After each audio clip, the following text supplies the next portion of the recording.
Acclaimed, and Superboy, and Supergirl, or Superman. This is Jason J. Lewis, the voice of Superman on Justice League Action. This is Mark Wade, writer of Superman Birthright. And you're listening to The Krypton Report. And you're listening to Krypton Report. Up in the sky, look! it's a bird! It's a plane! It's the Krypton Report! The All Things Kryptonian podcast, including Superman and Supergirl. We discuss games, movies, cartoons, TV shows, and comics. Find us on Facebook, Instagram, YouTube, and Twitter. It is now time to revisit Superman for All Seasons by Jeph Loeb and Tim Sale for summer. You know, we had previously done spring when it was spring, and now it's about to be summer. Can you boys believe it? We're back already, and it's time to read summer. Seems like just last week we read spring. I'll tell you what's crazy is just the fact that I'm rereading this, and I forgot it's been a long time since I've read this, because I'm like, dang it, I was reading it in bed the other night, and I was like, I want to keep reading, and I was like, nope, I have to stop. I'm like, I'm reading this in a certain way, and I have to stop. But we will start with summer, and the one thing, I know I mentioned this during spring, that I kind of thought was, when looking back and revisiting this, I had forgotten that it takes place over time. You know, with the 4 seasons and everything, it always kind of felt like it was in a year. But we have that time jump during spring where Clark leaves and then shows up in Metropolis in another spring, because spring ended with Lex Luthor saying it's going to be a long, hot summer. So when we get to summer, it's that summer, but we're still not in the same time as, say, when spring started. That's just one of those things, because there is a page later in here where Clark returns to Smallville, and there's a reference to Lana being gone for a long time. But Brian, I know that you've been rereading a lot of Tim Sale and Jeph Loeb. I have. I just reread The Long Halloween yesterday. I'm currently rereading Dark Victory after many, many years. I love this duo. They are one of my favorites of all time. I can understand why. I like the art. Superman has a unique look in this book, so it's kind of cool. It makes it definitely stand out. The only thing I will say is that I like Tim's drawing of Batman a little bit better. Oh, I do too. Because I'm looking at this, I think it's on page 2 of the comic. Superman's just it kind of looks chubby, man. Just in the face, the face is just he's kind of chubby. I don't know how else to put it. The rest of the body, he's muscular, but I don't know. I don't know how to put it into words what I'm trying to say. Sometimes he looks chubby. There. They said it before that they drew him just a corn-fed big farm boy. Is how they portrayed him. Yeah, he's built like an ox. He's built like an ox. He's so big. Even as Clark Kent, he can't hide because he's so big. Yeah.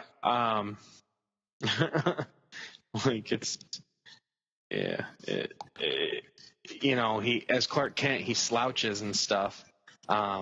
So his massive neck makes it look like he has no neck when he slouches, as opposed to when he's standing up straight as Superman. So it kind of makes his face look rounder, more chubby, Well, but one thing I do love though is I love I love how Tim draws Superman at his super speed.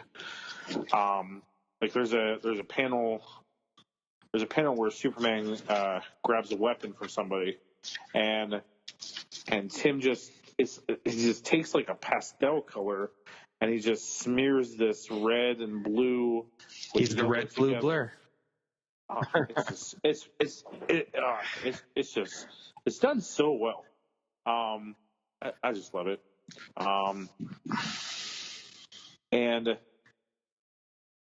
I love Jeff's writing, like how this comic starts off with, this is all from Lois's perspective.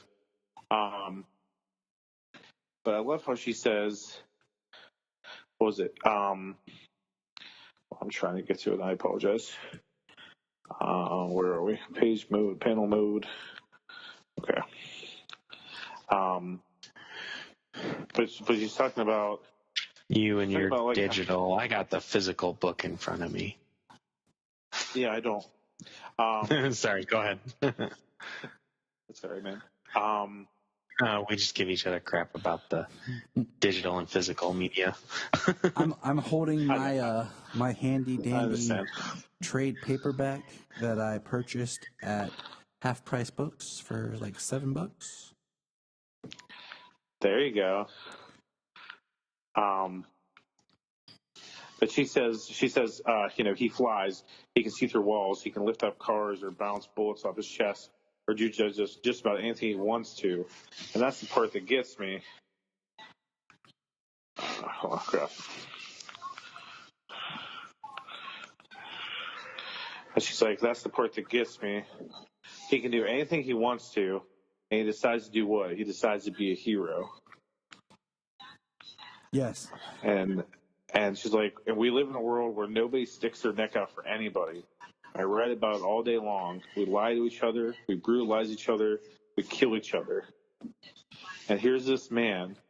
It's amazing for someone who makes a living using words how often they can fail you. But he sticks his net out for everyone, way, way out. It's almost like he knows if we've been bad or good, so be good for goodness sake. I just thought that, like, that's just pretty good. Like, Jeph always writes amazingly, but, it makes me kind of think about, it always makes you think about the world today. Like, I think there was a debate many years ago. I mean, it's still kind of ongoing debate, like how Superman just isn't relatable. How can we relate to Superman? And here it is right here.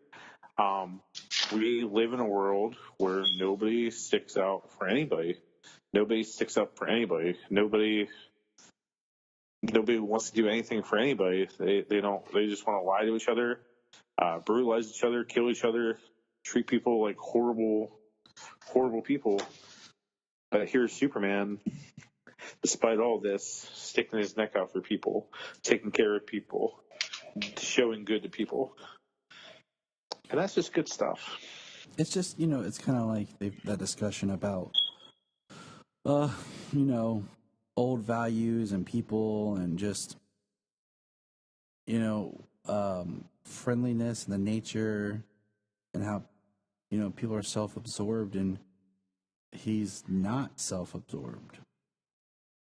And he just, it's funny because, it's the way people view the world and that shapes their view.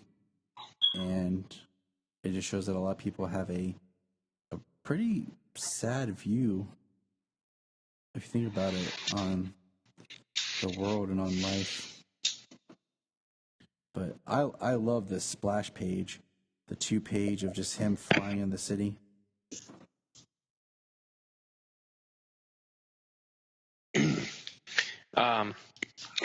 Yeah, the splash pages were pretty nice. Were really nice.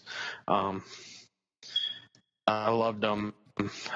We get him with the missile. Get him catching the missile. Get the picture of him in space. He can see the entire Earth. And then the submarine as he's dragging it out of the water. And then the double splash of him and Pa Kent in the field. Just gorgeous artwork. I like, the first pages to this is just Lois talking. And, it's all the way up until basically we get Lex Luthor who enters, where we actually start to get more character dialogue as Superman pulls the sub out. And it's great because, it's just, we are experiencing Superman through someone else's eyes. And I love, like, one of my favorite parts of this is where Lois is like being held at gunpoint. And Lex comes up and he's like, I'll handle this. I can negotiate with anyone.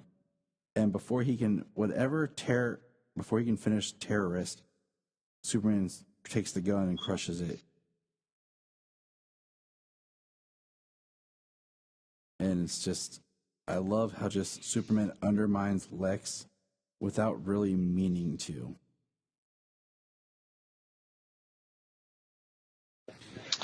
Well, he doesn't. I get the impression that he doesn't think very highly of Lex. He doesn't. He doesn't think highly of Lex. He doesn't think highly of Lex's crew, who's there trying to help. But then, of course, he's like they're trying to be show-offs and they're trying to, put out this fire, but somebody was going to die inside. And, when Lois and Clark are talking after he's flying her back, she states, everybody's looking up to you, but nobody talks to Lex Luthor that way. And he's just like, it's about time somebody did. And you're just like, yeah, that's what I'm talking about. Lex is so used to just everybody kissing his butt and just bending over backwards. And Superman's like, no. Well, he knows that Lex sees himself as better than everybody else. And he, no matter your stature, Superman, he doesn't think himself better than other people with all the things that he can do. There's no reason that Lex should feel that he's superior to people. I love the little thing that Lois says, that her and Jimmy got bored one day and they were trying to calculate how much money Lex makes, and they said Lex makes probably about $150 per second, and she said basically what we came to the conclusion is, if Lex saw a $100 bill on the ground, he wouldn't pick it up because it would be a waste of his time. That was pretty cool. That's just how Lex lives his life. He's too good for anything. $150 a second. $150 a second. I didn't even do the math when I was reading it. I might do the math now. I don't want to do the math. It make me sad. But right. I just like the fact that she says Jimmy and I got bored. I like seeing, I like when Jimmy's played younger, but he's not too young that they don't actually like having Jimmy around. Where he's that kind of annoying child. I like that Jimmy's part of the group. So I don't like when it seems like Jimmy's just like a child that's following them around. So yeah, I never liked that either. I like stories where they show what an asset Jimmy actually is. I really appreciate those stories. So what I like is we get this kind of brief intermission of when Lex was talking, the sub, Clark taking Lois back to the Daily Planet, or should I say Superman, because then we have him change into Clark, and he comes out, and Lois and him kind of have a little chat, and then we see Clark as it goes back into Lois's narrating, and she's talking about women have this idea, man, and no such man exists, and then along comes Superman and screws everything up, and we're seeing Clark, and she's talking about where does he go, what does he do, and we just see Clark hanging out in his apartment. And then we get him going back to Smallville. And I like how she has a line here. Clark has this theory that Superman slips off to some kind of fortress of solitude. This from a man who starts his day off with cornflakes. Do you guys get the significance of the cornflakes?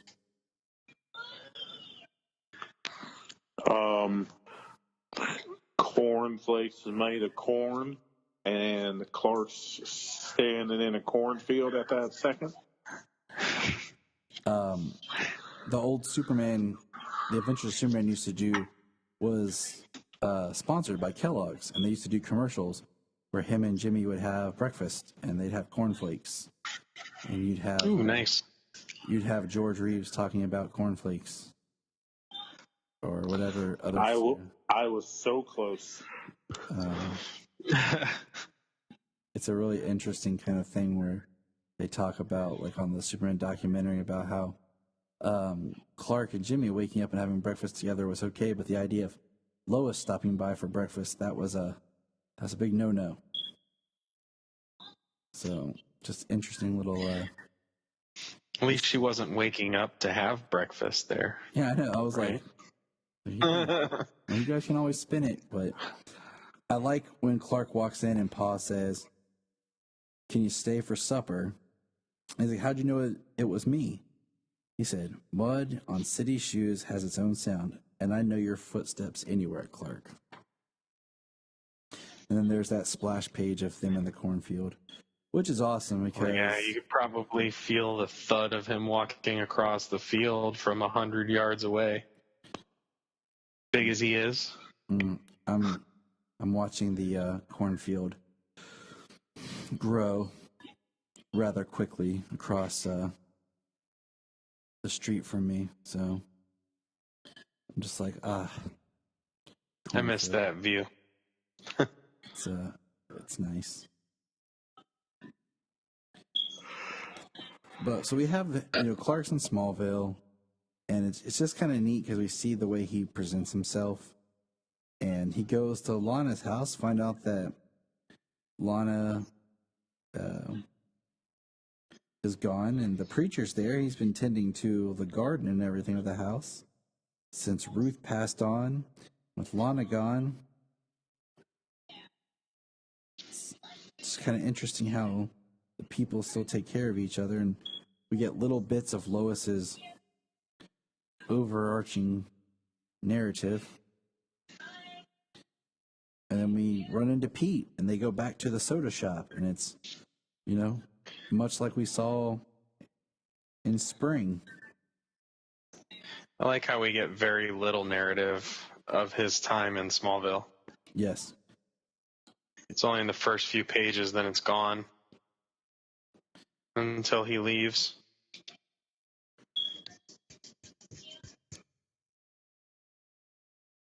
We have it going on, and then we have him talk to Ma.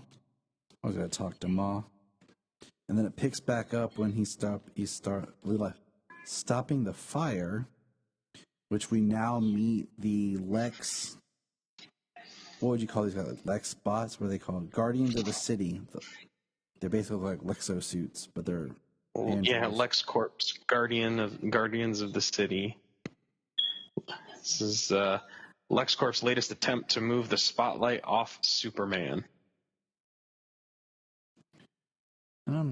I like this because I love Superman's attitude here, to be honest with you.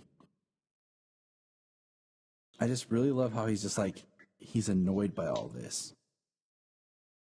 Oh, yeah, when lives are at stake, it's like, you know, if you're not going to do the job right, get out of the way.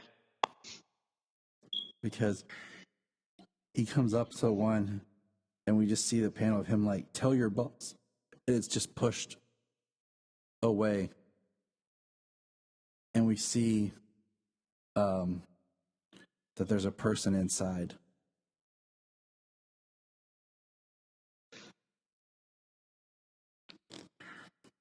And he flies in, gets the person, the woman,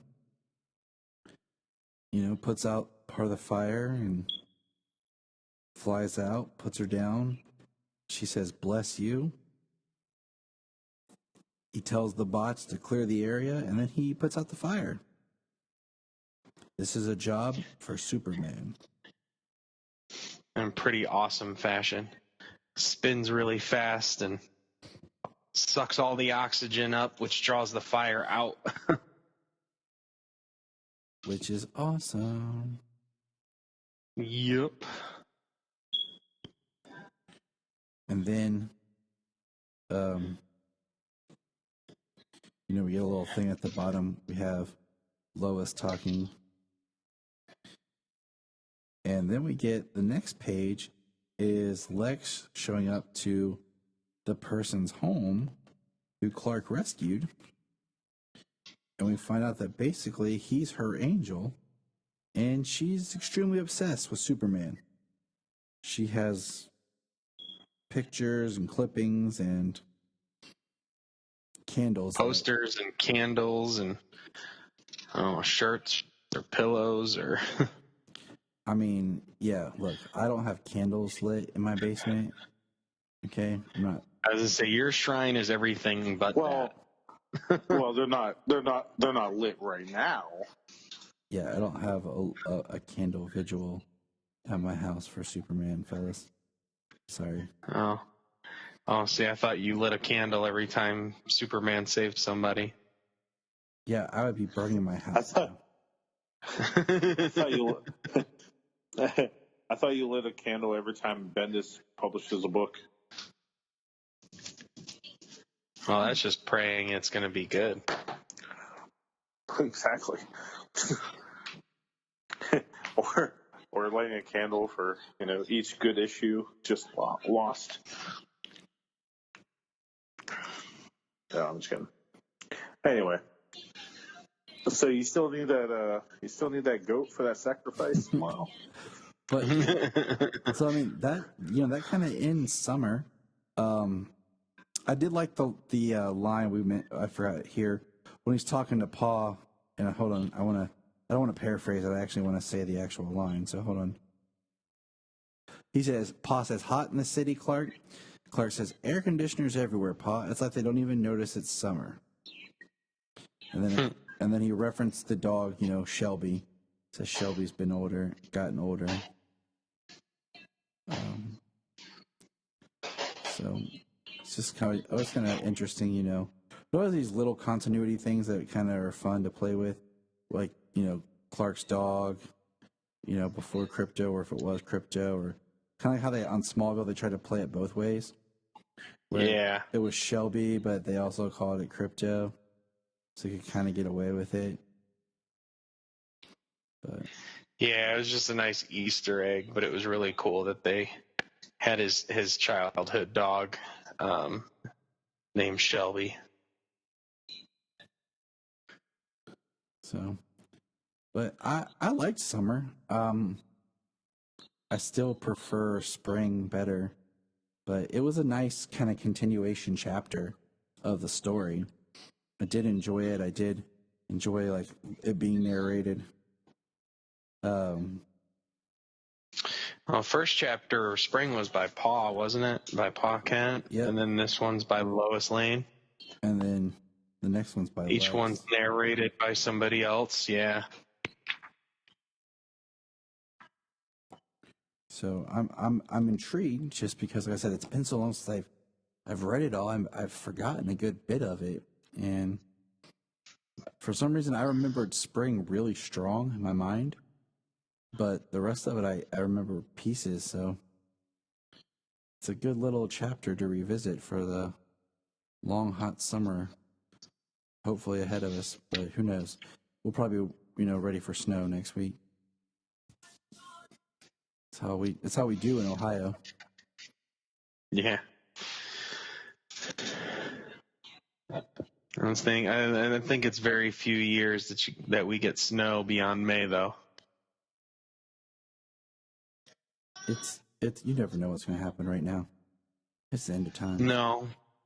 It could literally be 40 degrees tomorrow and then 80 degrees the next day. Absolutely. Any final thoughts on the story? Bring anything we missed? Just comments about the structure or anything, guys? I think we talked about it pretty good.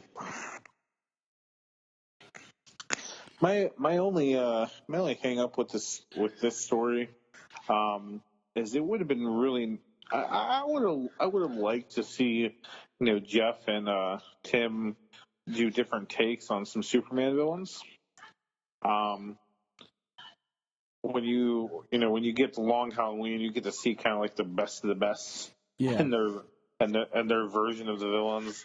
And this you just really get Lex and this kind of Superman origin story type thing. I would like to see them do another Superman story in the future and like see their interpretations of Superman villains and stuff. It would just be cool. I agree with you on that. Like, it is kind of it's a very stripped down story, whereas like the Batman is very intricate. I think my thing is I feel like summer doesn't quite work as well in the sense that if you think about all the like spring, when we read spring, what that actually meant, not just the season, but like the point in someone's life and about growth and maturity and just, how you could use the season to kind of tell about Clark's life and where he was going and what he was doing. And that whole angle of, spring, rebirth, growth, new life and change. And then in summer, it's just kind of like we're not really drawn to that. Like, they don't even have, like, I don't know, there could have been some artwork or something that really made you feel like summer, like kids playing outside, playing at the pool, playing in the streets. Like, I mean, just a simple thing of Superman breaking a fire hydrant or something, Yeah, that's a good point. Like, I just feel like we never really touched on just using the season for its allegorical ability, but maybe that'll be fall is definitely, I think, in the I think fall and spring are definitely more, they're easier to use in that form. So we'll see what that has for us in a couple months when we get to that. Right. Brian, Jeph Loeb wrote, and it's not Jeph Loeb and Tim Sale together, but Jeph Loeb wrote the first 25 issues of Superman Batman, the 2000s stories that begins with Public Enemies. Yes. So, which is great, but the best of both. He gets to write Batman and Superman.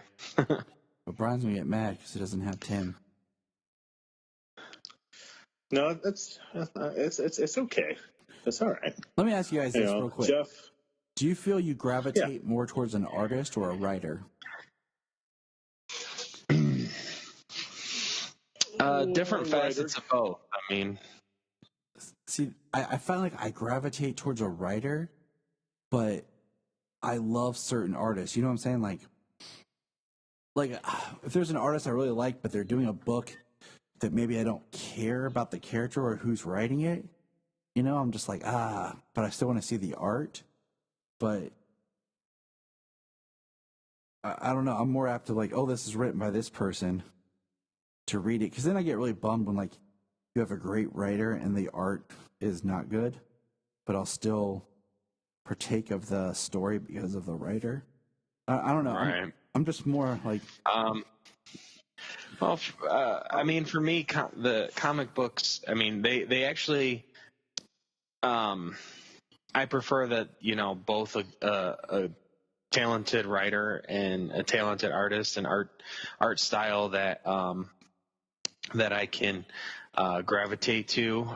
There are some that are a little less visually appealing, and that does hurt a story, in my opinion. So there are writers that I will try and read as much as they've done, but then there are also artists. Like, if a book is being drawn by an artist, then I mean it's gonna help with the story. I don't tend to just most books. I don't tend to just read the words and glance at the pictures and flip the page. I try and put the story together, the words to the pictures, and what's happening in between each frame. So I always tend to take my time going through books, taking all of the levels in to tell the story. So I used to do a lot of art myself when I was younger, drawing. So I really love great art, and I definitely I gravitate to both. Brian? Yeah, I'm kind of where you guys are. I remember the story more if it had excellent writing. Like a Jeph Loeb, a Jeph Johns, George Perez, more Wolfman type thing. But there's been times where I've read a book and they've changed an artist mid-story, and I've just stopped reading because the art was just pure trash. I